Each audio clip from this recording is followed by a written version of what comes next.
Baru é um espadachim de meia-idade que dirige um dojo no meio do nada e leva uma vida pacífica. Um dia, enquanto está treinando, seu pai se vira para ele e diz que gostaria muito de ter alguns netos para cuidar.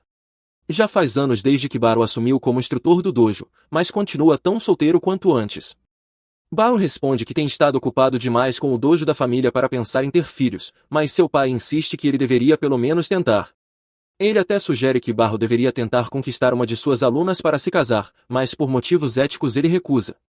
Esse dojo está na família de Baru há gerações, e ele tem trabalhado diligentemente como instrutor desde que assumiu o lugar do pai. Um dia, ele sonhou em alcançar grandes feitos, como se tornar um famoso mestre espadachim, mas embora seja de fato um espadachim melhor do que a maioria, não acha que suas habilidades sejam dignas do título de mestre. Ainda assim, considera-se um bom professor, já que muitos de seus alunos se tornaram espadachins de sucesso após se formarem. Quando o treino do dia termina, Baru vai para casa jantar com os pais, mas seu pai continua insistindo para que ele se case logo. O pai de Baru até pede ajuda à esposa para pressioná-lo a encontrar uma esposa, mas ela diz que essas coisas levam tempo e não é preciso apressar. No entanto, ela também espera que Baru lhe dê um netinho. Baru engasga um pouco com a comida, porque isso é mais fácil de dizer do que fazer, especialmente considerando que ele nem sequer tem namorada. E não é como se uma garota bonita fosse simplesmente aparecer na porta dele. Poucos segundos depois, alguém bate a porta e Baru abre, encontrando uma garota bonita em pé. Ela o cumprimenta como mestre e, ao olhar mais de perto, Baru percebe que ela é uma de suas ex-alunas, a Lucia Citrus. Baru a convida para entrar e oferece uma xícara de chá para que possam conversar. Ele se lembra de Lucia como uma aluna talentosa quando a treinou, mas nunca poderia imaginar que ela se tornaria comandante da Ordem Real dos Cavaleiros. Então, Baru pergunta por que ela veio visitá-lo. A Lucia explica que parte de seu dever como comandante dos cavaleiros é treinar novos recrutas, então ela mesma decidiu recomendar Baru como instrutor especial de espada. Ela até conseguiu uma aprovação imperial, e veio informá-lo das boas notícias. Baru nunca pediu para ser instrutor imperial, então considera recusar a oferta, mas seu pai o adverte que pessoas podem ser executadas por desobedecer ordens imperiais. A Lucia garante que ele não será morto se recusar, mas provavelmente enfrentaria consequências severas, então seria melhor aceitar. Ela já tem uma carruagem esperando para levá-los à capital, então podem partir agora, e no dia seguinte ela explicará os detalhes do novo trabalho. Baru mal consegue acreditar que a Lucia espera que ele vá embora naquele momento, mas seu pai já está totalmente de acordo com a ideia e deseja boa sorte, dizendo para ele arrumar uma esposa enquanto estiver na capital. Na verdade, o pai de Baru até diz que a Lucia seria uma ótima esposa para ele, mas Baru pede para parar com esse tipo de comentário porque está deixando a Lucia desconfortável. Além disso, há uma diferença de idade muito grande entre eles para formarem um casal, mas a Lucia murmura que não se importaria. Mesmo assim, Baru decide aceitar a proposta e acompanha a Lucia até a capital. Enquanto estão sentados na carruagem, Baru nota que a Lucia ainda está usando a espada que ele lhe deu. Essa é uma espada que Baru oferece a todos os alunos que se formam no dojo, e a Lucia tem cuidado da sua com muito zelo desde que a recebeu.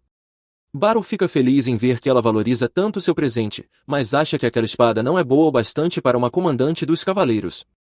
Ele diz que ela poderia conseguir uma melhor com qualquer outro ferreiro, mas a Lucia insiste que aquela espada é perfeita para ela.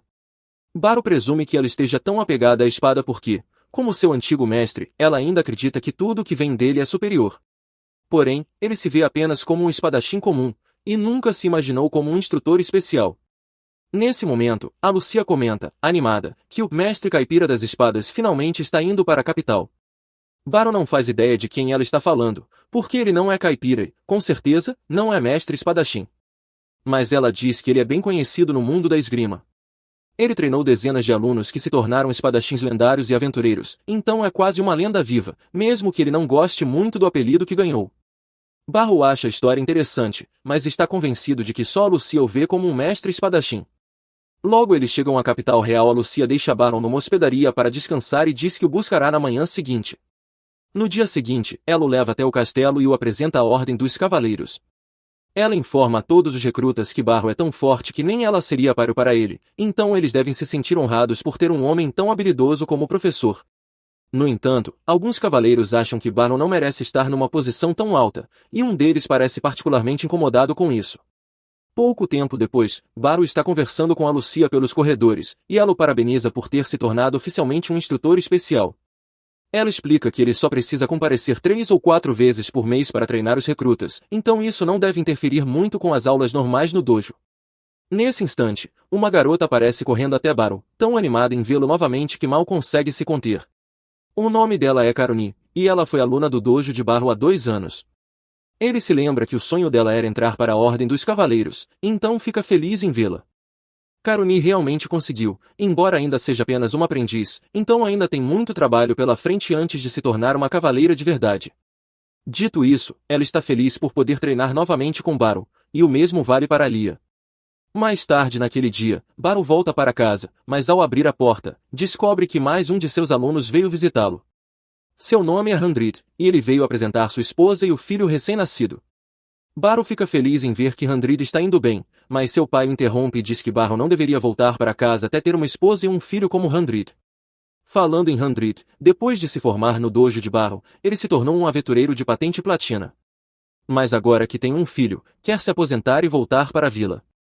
A patente platina é bem difícil de alcançar, então Baro fica surpreso com Handrid por querer desistir disso tão facilmente.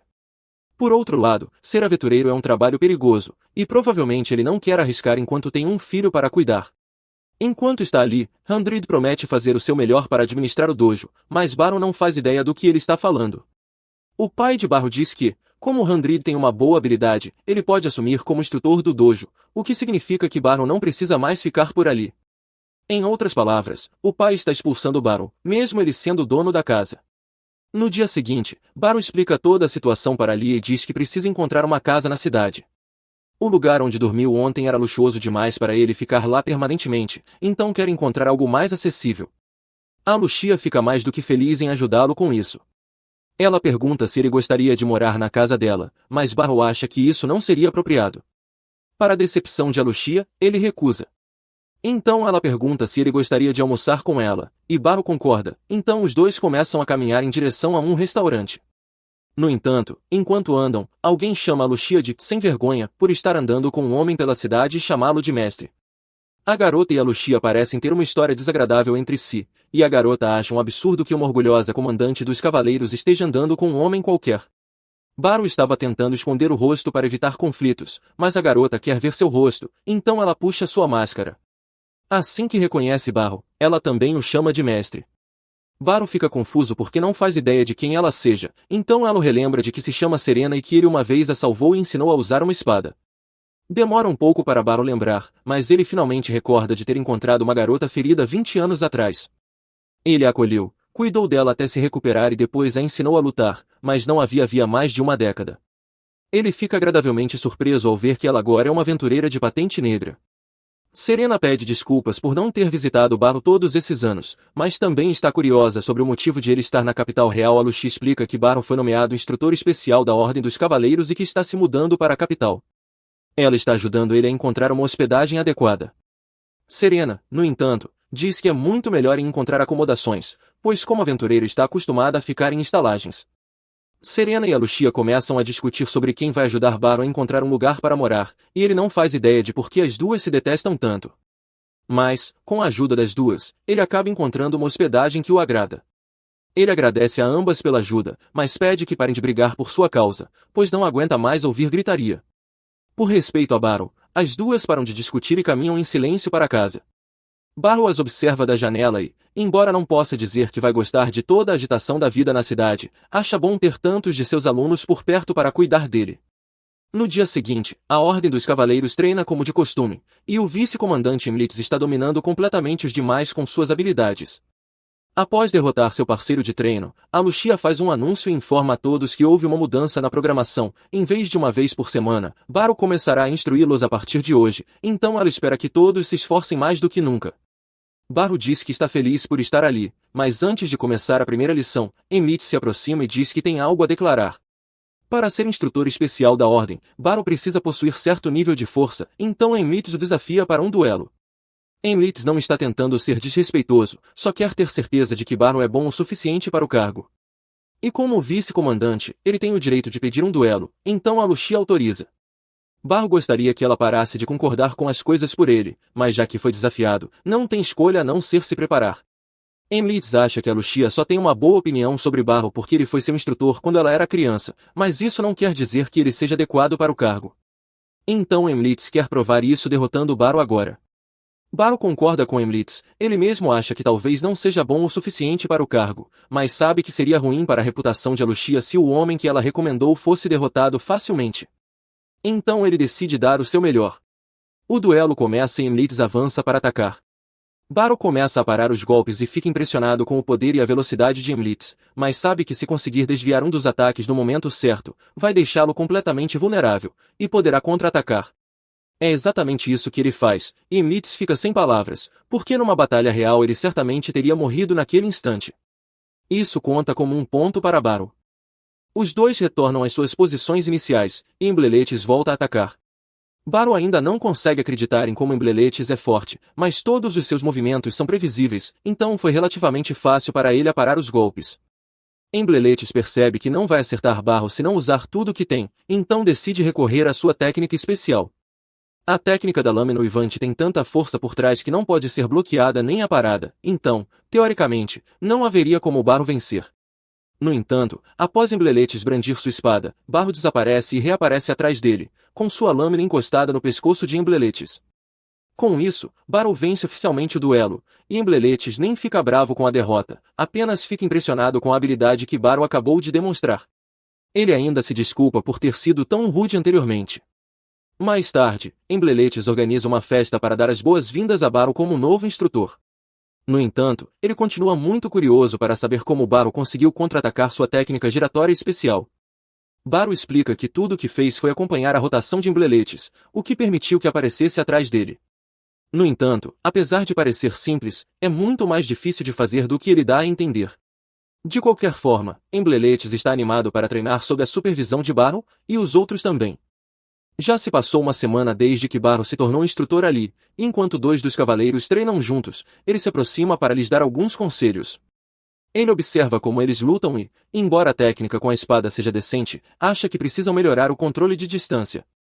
Baro demonstra que, se você se concentrar demais na espada do oponente, ele pode se aproximar sem que você perceba. Pode não parecer muita coisa, mas em uma luta real, meio passo pode ser a diferença entre vitória e derrota. Para Baro, era apenas um conselho básico, mas com o jeito que todos observam, parecia que ele havia acabado de fazer o discurso do século. Desde seu duelo com Embleletes, os cavaleiros tratam cada palavra de Baro como se fosse sagrada, e ele admite que isso facilitou muito seu trabalho. Quando o treino termina, Baro se senta para descansar e Embleletes lhe entrega uma toalha para secar o suor. Poucos minutos depois, Karuni se aproxima de Baro e pergunta se ele tem planos para depois. Ele não estava planejando fazer nada, então Karuni se oferece para lhe mostrar a cidade. Agora que pensa nisso, Baro percebe que ainda não teve oportunidade de conhecer Baltrem, então aceita a proposta, e Karuni corre empolgada para trocar de roupa. Enquanto isso, Alushia está ocupada em uma reunião com oficiais reais, entregando um relatório sobre o estado da Ordem dos Cavaleiros, especialmente com o novo instrutor especial contratado recentemente. Alushia garante que Baro superou todas as expectativas, e como não há mais nada a discutir, a reunião é encerrada. Disseram a ela que, se quisesse continuar desenvolvendo sua esgrima, não deveria se tornar capitã dos cavaleiros por causa da burocracia. Mas o único motivo pelo qual aceitou o cargo foi porque precisava de uma posição de poder para trazer Baro à capital. Quando era criança, os pais de Alushia a levaram ao dojo de Baro para aprender a se defender, e desde o momento em que o conheceu, ela percebeu que ele era uma pessoa gentil. Depois de se juntar ao dojo, Baro a fazia praticar golpes de espada e pular sobre tocos de árvores para treinar a mobilidade. Ele também a submetia a treinos básicos de força, seus métodos podiam parecer pouco ortodoxos, mas logo Alushia se sentia confortável com uma espada nas mãos. Um dia, Baro a convidou para uma batalha simulada. Ela aceitou animada, ansiosa para mostrar tudo o que havia aprendido. No entanto, quando o combate começou, ela não conseguiu encontrar nenhuma abertura na postura de Baro. Como cresceu aprendendo com ele, Alushia achava que todos os instrutores de espada eram tão bons quanto ele, mas um dia Baro os levou para uma batalha simulada contra outro dojo, e ela percebeu que estava errada. O oponente dela estava cheio de aberturas e era impaciente como uma criança. Ele a atacava sem qualquer estratégia, e como era de se esperar, Alushia o derrotou facilmente. Depois da luta, Baro e seus alunos voltaram ao dojo, e ele ficou feliz por eles terem enfrentado estilos diferentes de luta. Alushia então perguntou se o dojo de Baro era melhor que a média, mas ele respondeu que não gostava de pensar dessa forma. Mesmo que tenham vencido a batalha simulada, o mais importante era o que aprenderam com a experiência, não a vitória ou a derrota. Lucia entendeu o ponto de Barrow, mas logo percebeu que seu prendedor de cabelo estava faltando. Ela concluiu que devia tê-lo deixado no outro dojo, por ser algo muito importante para ela, decidiu voltar para buscá-lo. Ao chegar ao local, começou a procurar, mas percebeu que o garoto que ela havia derrotado encontrou primeiro. Por um instante, pareceu que ele entregaria o objeto de volta sem problemas, mas seria pedir demais. Em vez disso, ele jogou o prendedor dentro do dojo e disse que a Lucia teria que enfrentar todos eles de uma vez se quisesse recuperá-lo. Mesmo tendo sido derrotado na luta anterior, ele acreditava que não poderia perder agora que estava com seus amigos. Considerando quão fracas eram as habilidades de espada deles, a Lucia provavelmente conseguiria derrotar todos sozinha. Mas ela sabia que Barrow não aprovaria o uso de suas habilidades para machucar os outros, então apenas ficou parada, pronta para apanhar. No entanto, antes que o garoto pudesse acertar seu rosto, Barrow apareceu na frente dela e levou o golpe no lugar. O ataque não feriu, mas ainda assim doeu um pouco, então ele perguntou aos garotos se era realmente assim que queriam usar suas habilidades com a espada. O valentão ainda não entendia que seu comportamento era errado e tentou atingir Barrow na cabeça, mas desta vez ele se esquivou com facilidade e o desarmou com um único movimento. Em seguida, desviou dos ataques dos amigos do garoto, mas antes que a situação piorasse, o mestre do dojo chegou. Ele ouviu a confusão e correu até lá o mais rápido que pôde, ficando extremamente decepcionado ao ver seus alunos agindo de forma tão bárbara. Ajoelhou-se diante de Barrow e pediu desculpas sinceramente, prometendo que isso nunca mais aconteceria. Barrow e a Lucia começaram a voltar para casa juntos, e ele explicou que teve um mau pressentimento quando ela saiu para buscar o prendedor, então a seguiu para garantir que estava tudo bem. A Lucia se sentia mal por Barrow ter levado um golpe por causa dela, mas ele disse que não havia sido tão grave. Além disso, ela não tinha feito nada de errado, então não precisava se culpar. Na verdade, ele achava que a culpa era dele, pois, como professor, não deveria tê-la deixado ir sozinha a um lugar potencialmente perigoso. Anos se passaram e a Lucia agora está no meio de mais uma batalha simulada com Barrow. Sua forma ainda era tão sólida quanto antes, mas desta vez, ao balançar a espada, a Lucia conseguiu acompanhá-lo e até marcar um ponto contra ele. Pela primeira vez, Barrow se surpreendeu com o quanto a Lucia havia melhorado, e acreditou que ela finalmente estava pronta para se formar em seu dojo. Então, ele a presenteou com sua espada cerimonial de graduação. Nessa altura, a Lucia havia percebido que Barrow era ignorante quanto ao quão divinas eram suas habilidades com a espada, e ela realmente não queria deixar o dojo, pois ainda havia muito a aprender com ele. No entanto, ao mesmo tempo, não queria causar problemas a Barrow, então não discutiu. Em vez disso, decidiu provar que as técnicas de Barrow eram superiores a todas as outras, e por isso se inscreveu no programa da Ordem dos Cavaleiros e fez o teste de entrada. Como esperado, durante o teste, nenhum dos outros candidatos foi páreo para o treinamento que ela recebeu de Barrow. Nem mesmo os examinadores conseguiram acompanhá-la, então nunca teriam chance contra Barrow. Ele possui um tempo de reação quase sobre-humano e habilidades de observação que superam qualquer pessoa normal. Não havia dúvidas na mente de Lucia de que Barrow era o maior espadachim do mundo. No entanto, Barrow não tinha consciência de sua própria habilidade, e, conhecendo-o, viveria feliz pelo resto da vida como um mestre desconhecido. Mas a Lucia se recusava a deixar seu mestre sem reconhecimento. Com suas habilidades, ela foi subindo lentamente nas fileiras da Ordem dos Cavaleiros, na esperança de ganhar poder suficiente para apoiar Barrow. Quando finalmente alcançou o posto de comandante dos Cavaleiros, já haviam se passado 10 anos desde que deixará o dojo de Barrow. Nesse tempo, Barrow se tornará ainda mais incrível do que ela se lembrava. Ela se sentia um pouco culpada por tê-lo nomeado instrutor sem perguntar antes, mas foi a única maneira de tirá-lo da vila e fazê-lo ser reconhecido. Ela voltou ao salão de treinamento e se encontrou com Embleletes para perguntar como foi o treino com Barrow. Embleletes disse que foi incrível e que todos aprenderam muito com ele naquele dia. A Lucia não viu Barrow por perto e perguntou se ele já havia voltado para casa, mas Embleletes contou que ele saiu com Caroni, que disse querer mostrar a cidade para ele. A Lucia ficou um pouco com ciúmes ao ouvir isso, pois significava que Caroni basicamente havia convidado Barrow para um encontro, e ela gostaria de ter tido essa ideia primeiro. Enquanto isso, no passeio de Barrow e Caroni, ela mostrava todas as lojas maravilhosas da cidade, e Barrow ficou impressionado com quão animado era aquele lugar em comparação com sua vila. Ele se perguntou por que Caroni o levou ao Distrito Oeste, já que todas as atrações turísticas, como o palácio e a igreja, ficam no Distrito Norte. Caroni admitiu que ele estava certo, mas disse que, depois de morar na cidade por muito tempo, o palácio e a igreja perdem a graça. Mas Barrow realmente estava ansioso para vê-los. Enquanto ainda caminhavam pelo mercado, Barrow ouviu alguém chamando por ele. Ao se virar, viu uma garota se aproximando. Ela o chamava de mestre, então devia ser uma de suas alunas, mas ele não fazia ideia de quem ela era. Ela também parecia ser boa amiga de Karuni, mas ele ainda não conseguia se lembrar dela. A garota ficou desapontada por seu mestre ter se esquecido dela, então apontou para sua espada para lembrá-lo de que era uma de suas formandas. Baru pensou por mais alguns segundos e finalmente se lembrou de onde a conhecia. O nome dela era Facel, e ela de fato foi uma de suas alunas. Ela treinou ao lado de Karuni por 2 anos, embora naquela época parecesse bem diferente. Já fazia 5 anos desde que Baru a vira, então era natural que ela tivesse crescido muito. E ela estava indo muito bem na capital, pois agora era a principal integrante da tropa mágica. Baru ficou feliz em saber que ela estava bem, mas se surpreendeu por ela ter entrado para a tropa mágica, pois não se lembrava de ter ensinado nada sobre magia a ela. Karuni perguntou se Facel estava ali para fazer compras, e ela explicou que tinha vindo comprar acessórios mágicos. Baru nunca tinha ouvido falar desses acessórios antes, então Facel pegou um e explicou que eles permitem que qualquer um use magia.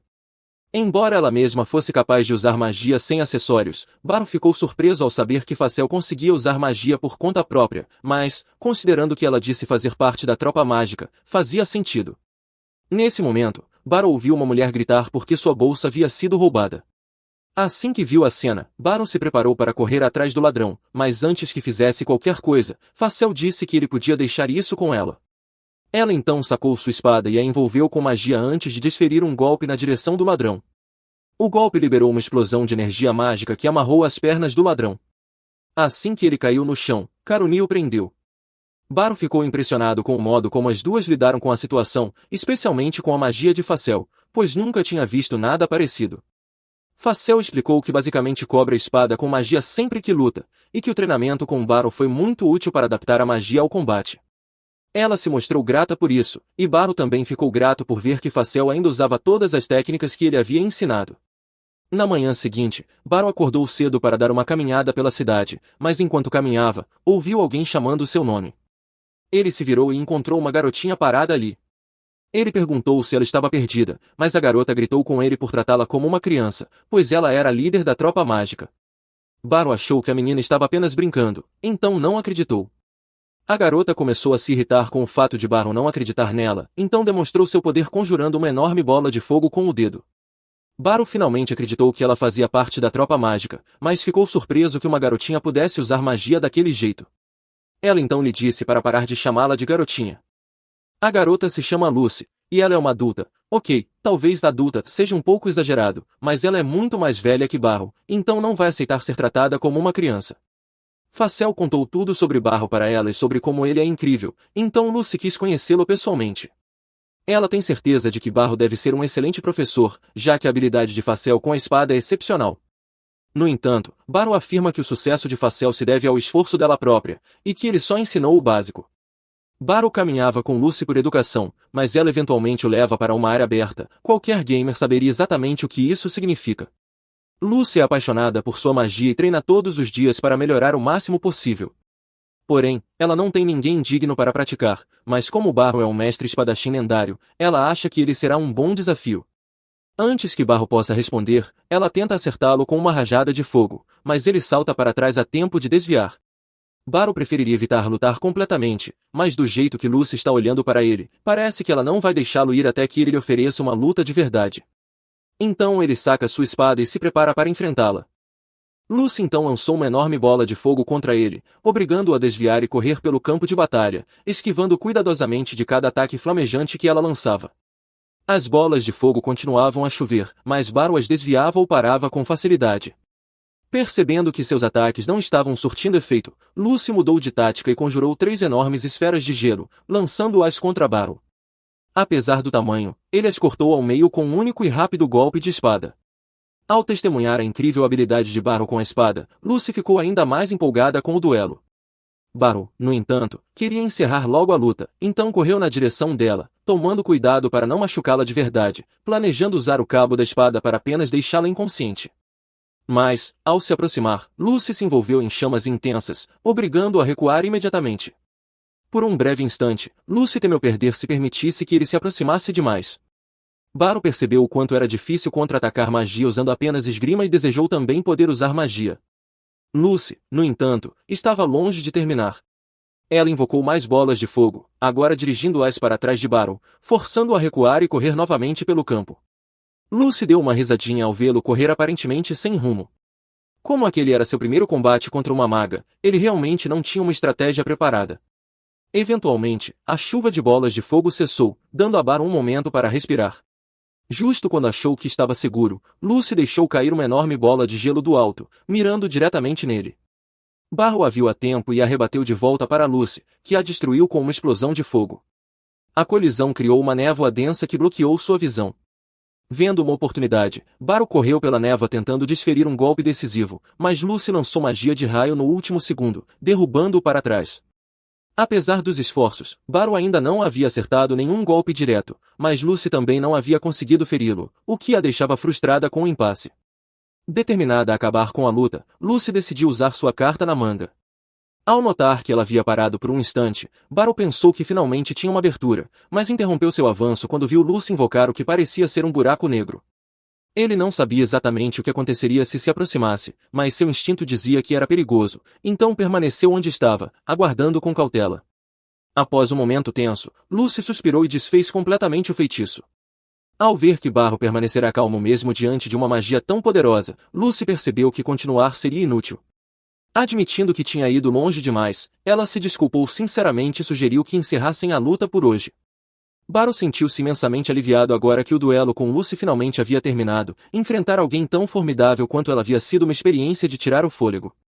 Logo depois, a curiosidade venceu Barrow, e ele perguntou a Lucy o que teria acontecido se ela realmente tivesse lançado aquele último feitiço. Lucy explicou casualmente que, em teoria, o feitiço teria despedaçado o corpo dele. Ainda assim, agora ela entendia por que Facel o admirava tanto. Qualquer pessoa comum que visse aquele feitiço teria desmaiado na hora. Aquela foi a primeira vez que Lucy encontrava um espadachim capaz de manter a compostura com tanta naturalidade. Sentindo-se genuinamente culpada por tê-lo arrastado para uma luta inesperada, Lucy o convidou para visitar o Instituto de Magia mais tarde, prometendo compensá-lo pessoalmente. Mais tarde naquele dia, Barrow seguiu com sua rotina habitual, instruindo os alunos no salão de treinamento. Durante seu intervalo, ele esbarrou por coincidência com Facel no corredor, que tinha vindo entregar poções de cura do Instituto de Magia. Ela ofereceu uma poção a Barrow, insistindo que ele aceitasse como um pedido de desculpas pelo comportamento anterior de Lucy. Inicialmente, Barrow tentou recusar, sabendo quão caras aquelas poções poderiam ser, mas Facel garantiu que era por conta da casa.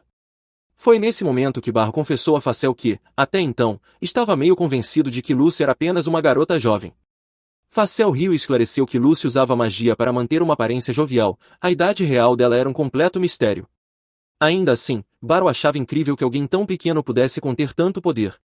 Ele confessou que genuinamente temeu por sua vida durante o duelo e que não desejava enfrentar outro mago tão cedo. Facel garantiu que Lucy era uma exceção rara, a maioria dos magos não conseguia lançar feitiços com tanta velocidade ou continuidade como ela fazia. Ela estava confiante de que Barrow seria capaz de lidar facilmente com um mago comum.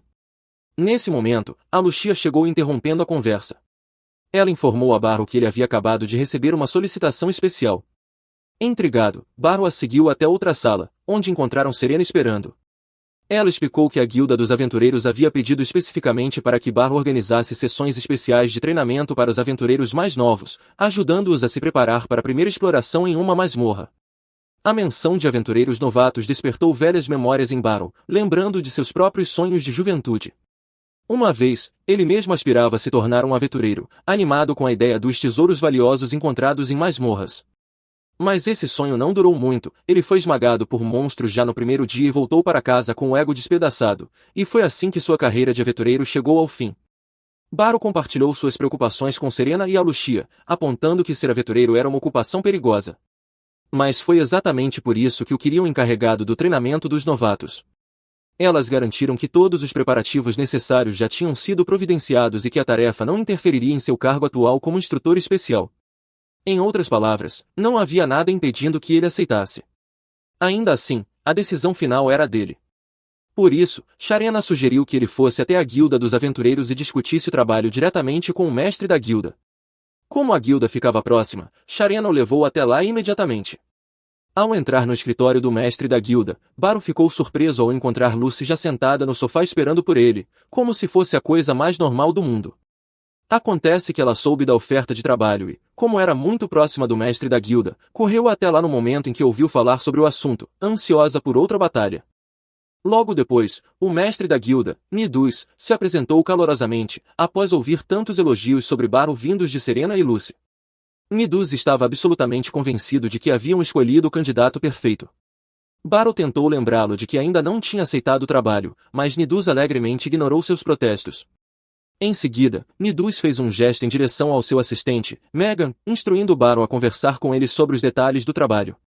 No entanto, antes de discutir qualquer coisa, Megan quis esclarecer alguns pontos importantes. Ele perguntou a Baru se ele já tinha experiência como aventureiro. Baru respondeu honestamente que não, o que levou Megan a questionar se ele era realmente qualificado para instruir novos aventureiros. Internamente, Baru se sentiu aliviado com o ceticismo, esperando que isso servisse como desculpa para não aceitar o trabalho. No entanto, as dúvidas de Megan imediatamente irritaram Serena e Lucy, que haviam recomendado fortemente Baru. Megan explicou calmamente que não estava questionando a reputação de Baru por desrespeito, apenas queria garantir a segurança dos aventureiros, especialmente considerando os recentes relatos de atividade incomum de monstros.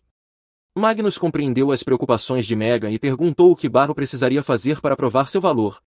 Após pensar um pouco, Megan declarou que, se Baru conseguisse vencer um duelo contra Serena, que possuía uma prestigiosa classificação negra, ele reconheceria suas qualificações. Serena concordou entusiasmadamente com a proposta, não deixando espaço para Baru recusar.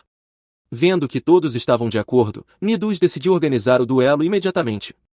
Pouco depois, Baru e Serena já estavam frente a frente no campo de treinamento, cercados por uma grande multidão entusiasmada. Todos estavam ansiosos para ver a lendária Serena em ação e descobrir quem era seu oponente. A própria Serena mal conseguia conter sua empolgação, animada com a oportunidade de cruzar espadas com seu mestre mais uma vez. Quando Serena era apenas uma criança, ela e seus pais estavam viajando com uma caravana de mercadores. Durante a jornada, porém, a caravana foi atacada por uma fera que destruiu a carruagem. Em um ato desesperado para salvar a filha, seus pais a jogaram de um penhasco próximo, fazendo dela a única sobrevivente daquele trágico dia. Quando finalmente recuperou a consciência, a primeira coisa que viu foi Baru parado sobre ela.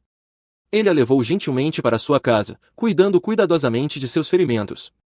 Assim que ela começou a se recuperar, ele começou a fazer algumas perguntas suaves. Ela conseguiu dizer que seu nome era Serena, mas no momento em que ele mencionou seus pais, ela rapidamente entrou em pânico. Percebendo seu sofrimento, Baru disse para esquecer as perguntas e apenas descansar até estar pronta. Sem ter para onde ir, Baru procurou seus próprios pais para saber se eles estariam dispostos a deixá-la ficar com eles, pelo menos até encontrarem um novo lar para a garota. Seus pais concordaram com alegria, e a partir daquele momento, Serena praticamente se tornou parte da família. Inicialmente, ela teve dificuldades para se abrir e se sentir insegura naquele novo ambiente. Mas, certa manhã, ela viu Baru treinando diligentemente com sua espada do lado de fora. Notando seu interesse, Baru a convidou calorosamente para se juntar a ele, sentindo que aquilo poderia ajudá-la a sair de sua concha. A partir de então, Serena passou o máximo de tempo possível treinando ao lado de Baru, que a ensinava pacientemente os fundamentos da esgrima. O laço entre os dois só cresceu a partir dali. Dia após dia, Serena começou a se tornar mais extrovertida e confiante.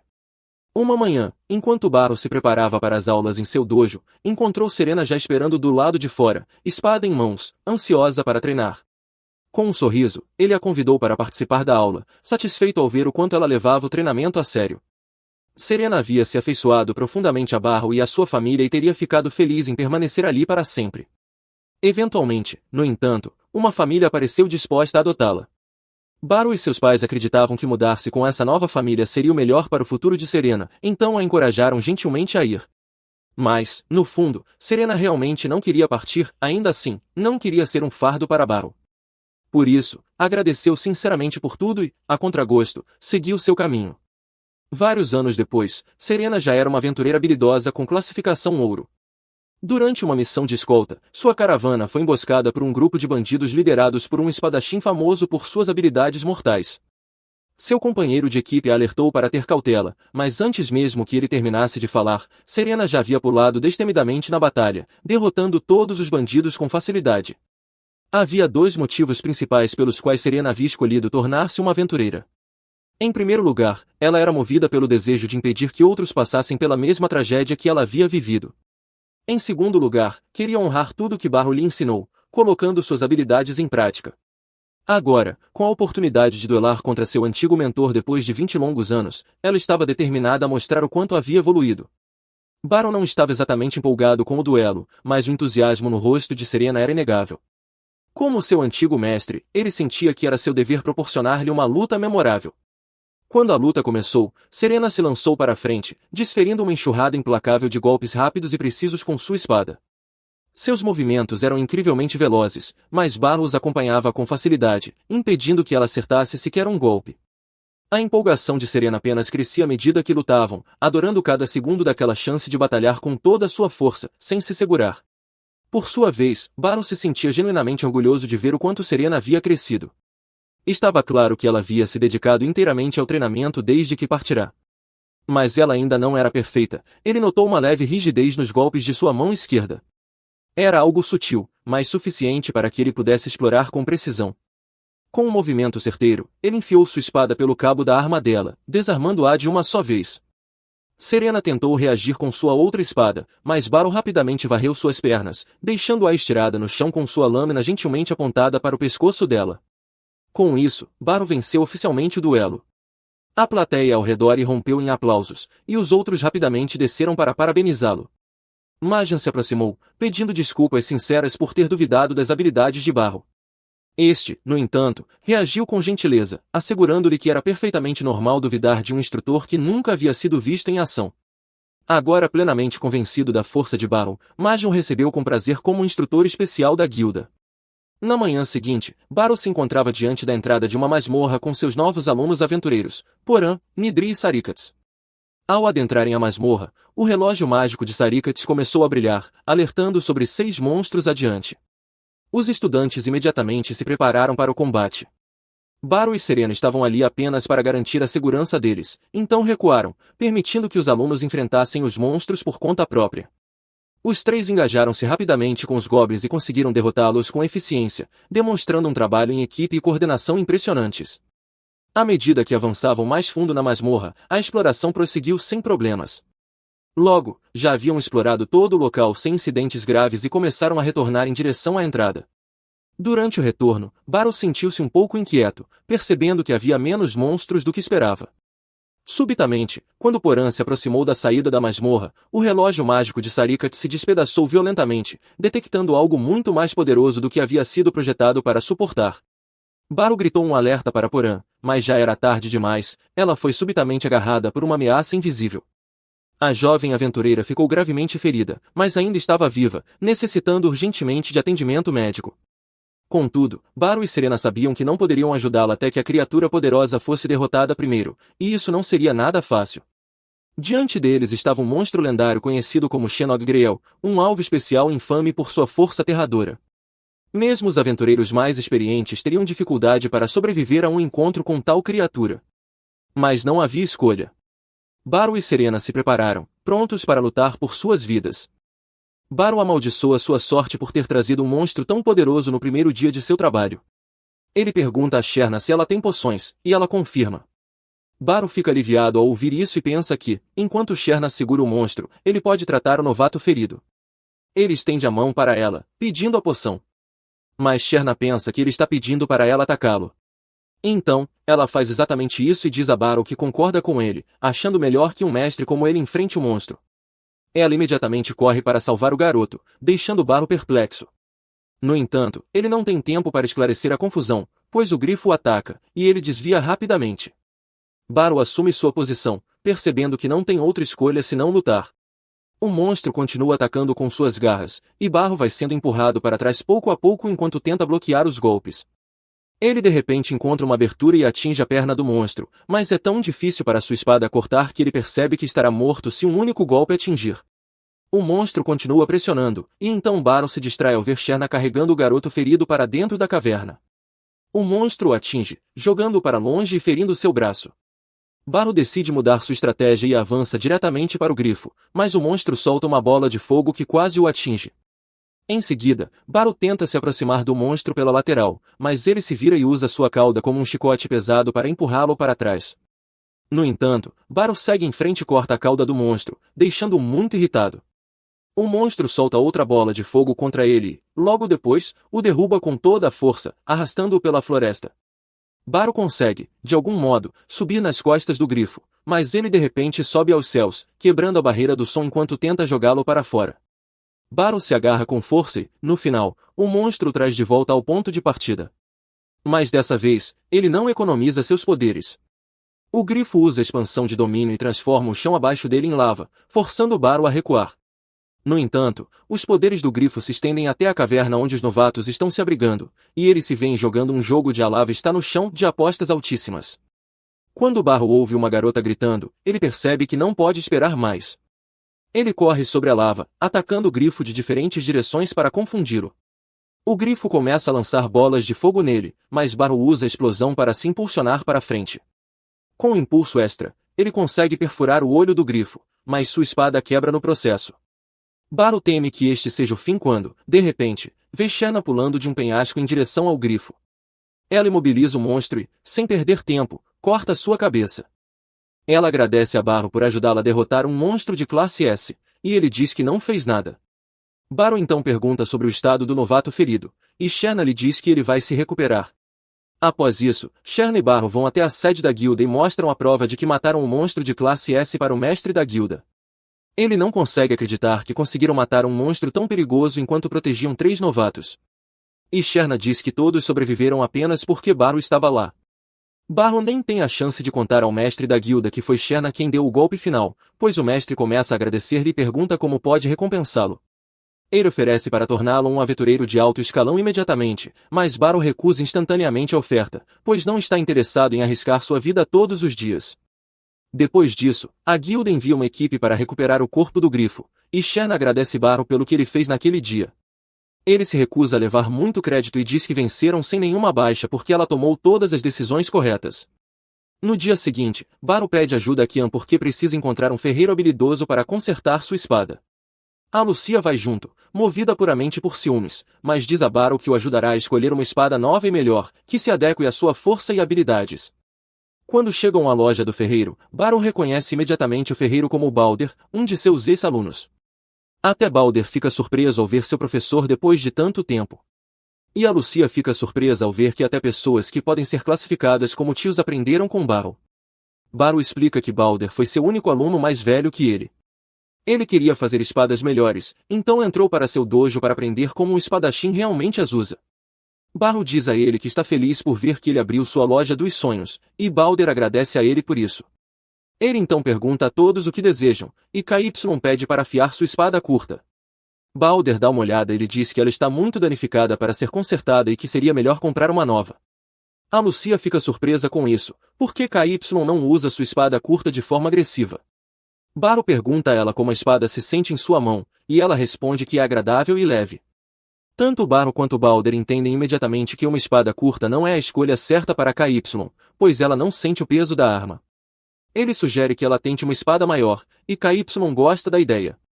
Então, ela decide comprá-la. Depois disso, Baro começa a procurar uma espada que se encaixe nele, e a Lucia sugere que ele mande fazer uma sob medida. Ele diz que não quer nada tão sofisticado, e nesse momento, Shanna entra na loja também. Como de costume, ela e a Lucia começam a trocar farpas uma com a outra, e Baro tenta impedir.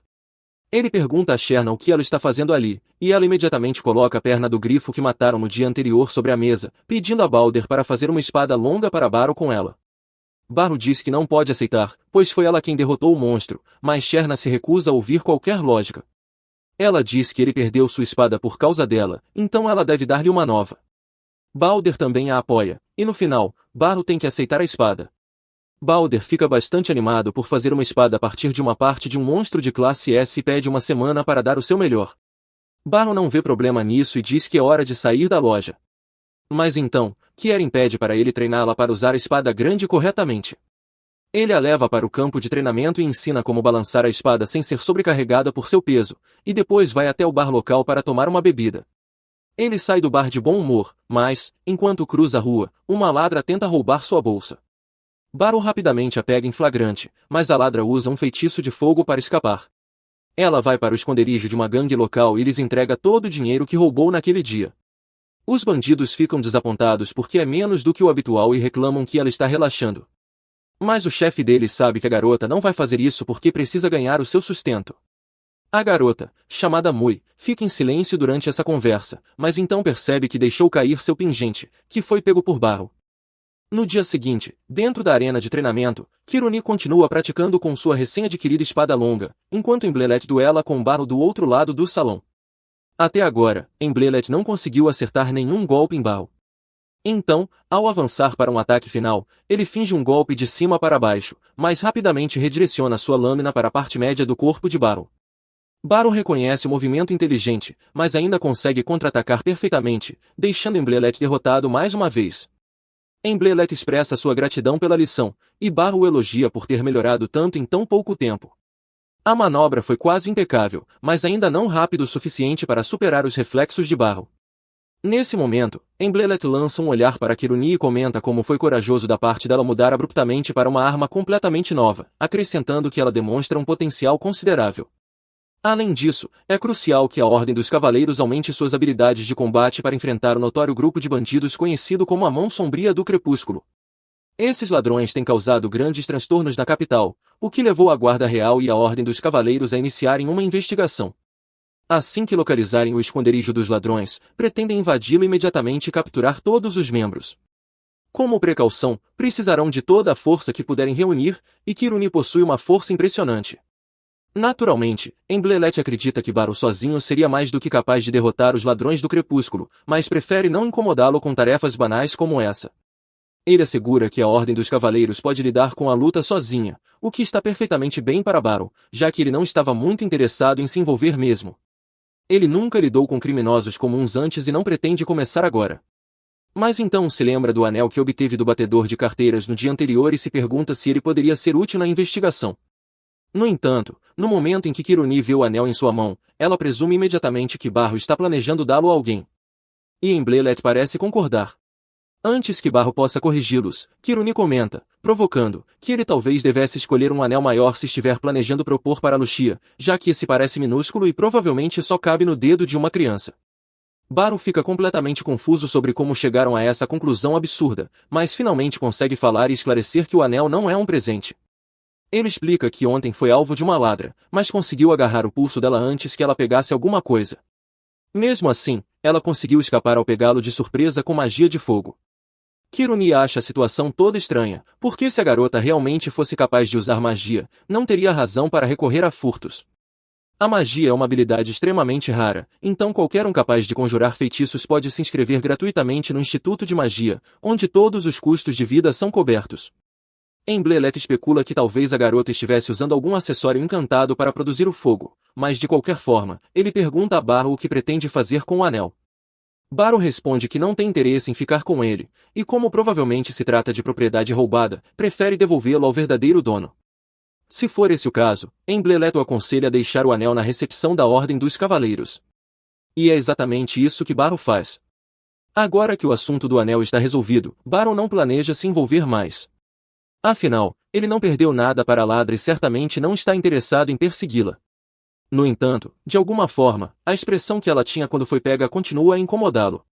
Enquanto caminha pela cidade mais tarde, Barro decide procurar opções de moradia locais, já que não pode realisticamente viver para sempre em uma estalagem. Mas os preços quase o fazem desmaiar de susto. Tecnicamente, ele pode pagar com o salário fornecido pela Ordem dos Magos, mas ainda é muito dinheiro para gastar. Nesse momento, ele nota uma garota parada atrás dele, aparentemente procurando por algo. Então se aproxima para ver se ela precisa de ajuda. Mas assim que consegue ver melhor o rosto dela, ele a reconhece imediatamente como a garota que tentou roubá-lo na noite anterior. Ele pergunta se ela está procurando por um certo anel, mas assim que ela ouve a menção, ataca-o imediatamente, achando que ele o roubou. Barro rapidamente pede para ela se acalmar, pois prefere não causar um escândalo público. Primeiro, ele explica que deixou o anel na recepção da Ordem dos Cavaleiros, ou seja, não está mais com ele. E a garota claramente não pode simplesmente entrar na sede da Ordem para recuperá-lo. Em segundo lugar, Barro questiona se ela realmente roubou o anel, pois é estranho ela passar por tanto trabalho para recuperá-lo, a menos que ele tenha algum valor pessoal. Ela afirma com firmeza que não roubou o anel, e isso é o suficiente para Barro. Então, ele instrui que ela o acompanhe para que ele possa ajudá-la a recuperá-lo. Mui inicialmente hesita em acompanhá-lo, mas ele aponta que seria difícil para ela provar a posse do anel por conta própria. Mas se Barro testemunhar a favor dela, recuperar o anel não deverá levar muito tempo. Mui concorda relutantemente em segui-lo, embora deixe claro que está longe de estar satisfeita com o arranjo. Quando chegam à sede da Ordem dos Cavaleiros, Barro recupera o anel, mas antes de entregá-lo a Mui, diz que quer conversar com ela brevemente. Nesse momento, a Lucia sai do prédio e, ao ver Barro discutindo com Mui, assume de imediato que a garota deve ser alguma filha secreta que ele estava escondendo. Barro nega imediatamente essa alegação. Todos entram, e Barro tem a chance de explicar toda a situação para a Lucia. Quando ela entende o que está acontecendo, pergunta a Barro como ele prefere lidar com Mui. Normalmente, como cavaleira, a Lucia seria responsável por prender Mui por furto, mas Barro prefere não colocá-la em apuros. Ele então pergunta diretamente a Mui se ela vai parar de roubar se ele deixá-la ir embora. Mas, em vez de responder à pergunta, ela apenas exige que ele devolva o anel. É óbvio que ela não tem a menor intenção de parar de roubar, mas sua relutância em mentir sobre isso convence Barro de que, no fundo, ela é uma criança honesta. A Lucia então se lembra de ter ouvido que Mui usou magia contra Barro e pergunta se ela usou algum item mágico ou se a magia era inata. Mui responde que lançou o feitiço por conta própria. A Lucia explica que, se ela realmente possui talento mágico, Kingman se responsabilizaria por seu bem-estar, o que significa que ela não precisaria mais roubar. Mui começa a se abrir aos poucos, eventualmente revelando que não pode parar de furtar porque precisa urgentemente de 5 milhões de DOC. Seu chefe prometeu que, se ela entregasse exatamente essa quantia, ele usaria magia para ressuscitar sua irmã. Mas, como ela não tem tempo suficiente para ganhar essa quantia de forma legal, recorreu ao crime. Barro percebe imediatamente que o chefe de Mui está enganando-a, pois sabe que a ressurreição simplesmente não é possível, embora saiba também que ela jamais acreditaria se ele dissesse isso. Nesse momento, a Lucia decide sair temporariamente, dizendo que há algo importante que precisa verificar. Enquanto isso, Barro e Mui permanecem sozinhos. Barro pergunta gentilmente se ela gostaria de alguns biscoitos, e embora Mui recuse, é óbvio que está com fome, então ele pensa em outra alternativa. Ele se afasta brevemente e retorna com um pão para Mui. No instante em que ela o recebe, começa a devorá-lo vorazmente. Observando-a comer, Barro se sente aliviado por tê-la encontrado naquele dia, pois estava preocupado desde que viu a tristeza em seus olhos no dia anterior. Assim, poder ajudá-la, mesmo que um pouco, o deixa satisfeito. Com isso resolvido, ele decide que já a reteve por tempo suficiente e devolve o anel a ela. Agora que recuperou o que veio buscar, Mui anuncia que vai embora. Mas, antes que possa sair, Lucy entra subitamente. Após ser informada por a Lucia sobre o talento mágico de Mui, Lucy se apresenta como líder da corporação mágica e convida Mui a se matricular no Instituto Mágico, enfatizando que estão sempre abertos a novos usuários de magia. Mesmo assim, Mui recusa a oferta, explicando que frequentar o instituto não vai ajudá-la a conseguir os 5 milhões de DOC que precisa. Lucy pergunta o motivo de ela precisar de uma quantia tão absurda, levando Mui a revelar que pretende pagar um mago para ressuscitar sua irmã morta. No momento em que Mui diz isso, Lucy imediatamente a informa que está sendo enganada, já que magia de ressurreição simplesmente não existe. Apesar das palavras de Lucy, Mui insiste teimosamente que sua irmã realmente pode ser trazida de volta, porque ela mesma viu isso acontecer, ou, pelo menos, é o que acredita ter visto. Na realidade, como se vê em suas memórias, o suposto mago apenas moveu ligeiramente o corpo da irmã. Tomada pela dor, Mui acreditou imediatamente que ele possuía o poder de ressuscitá-la. O mago então afirmou que seriam necessários 5 milhões de DOC para completar a ressurreição e, desde então, Mui passou a roubar para acumular essa quantia. Lucy sente compaixão por Mui ter caído numa armadilha tão cruel, mas reforça com firmeza que magia de ressurreição não existe.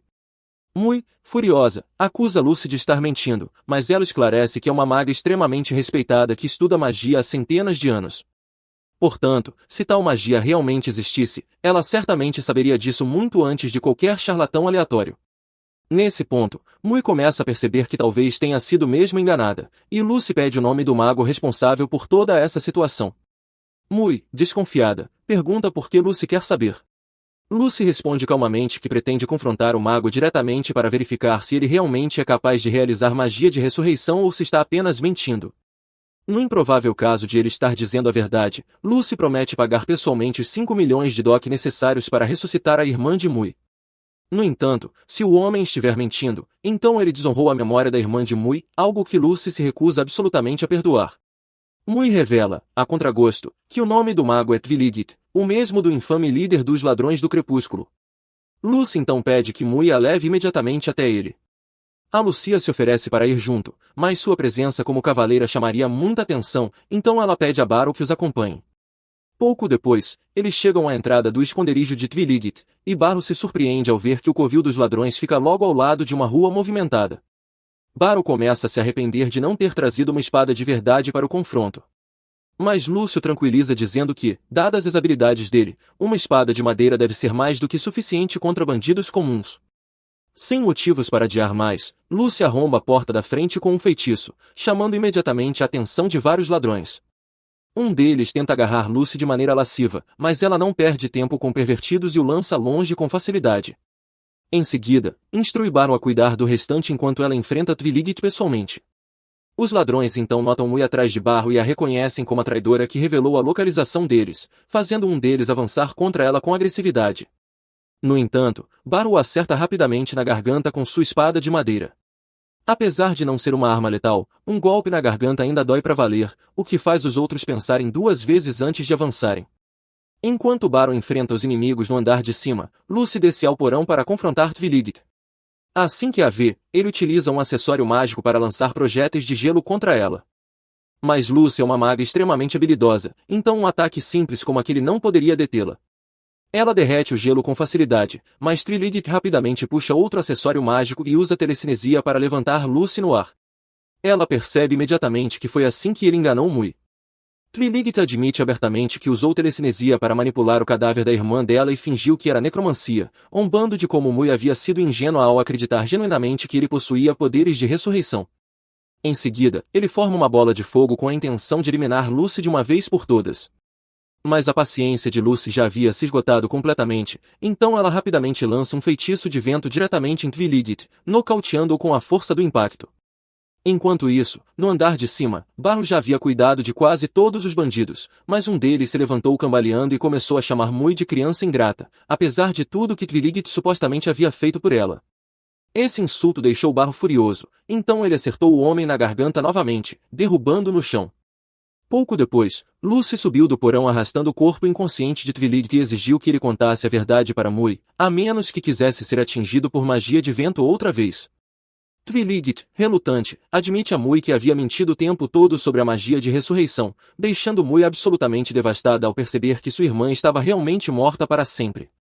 Agora que todos os ladrões haviam sido neutralizados, Lucy anuncia que irá chamar a Ordem dos Cavaleiros para prender Twiligit e sua gangue. Um tempo depois, todos os bandidos capturados são carregados em uma carroça para serem levados à prisão. Alice agradece a Barrow e Lucy por sua valiosa ajuda. No entanto, ainda há muita investigação a ser feita, porque aqueles acessórios mágicos que Twiligit usava eram poderosos demais para alguém como ele conseguir sozinho. Isso implica que há outra pessoa manipulando os acontecimentos por trás das cortinas, e eles precisam descobrir exatamente quem é essa pessoa.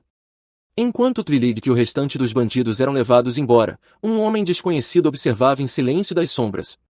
A figura encapuzada então estende a mão em direção à carroça, e de repente o corpo de Twiligit começa a brilhar por dentro, momentos antes de sofrer uma morte agonizante. Mais tarde, o homem encapuzado relata ao seu superior que Twiligit foi silenciado com sucesso graças ao dispositivo mágico implantado nele, eliminando qualquer possibilidade de que seus planos fossem revelados. O Papa ficou satisfeito com a notícia, já que planejava usar os cadáveres reunidos por Twiligit para criar sua própria versão de um milagre. E ele não pretendia deixar nada atrapalhar suas ambições.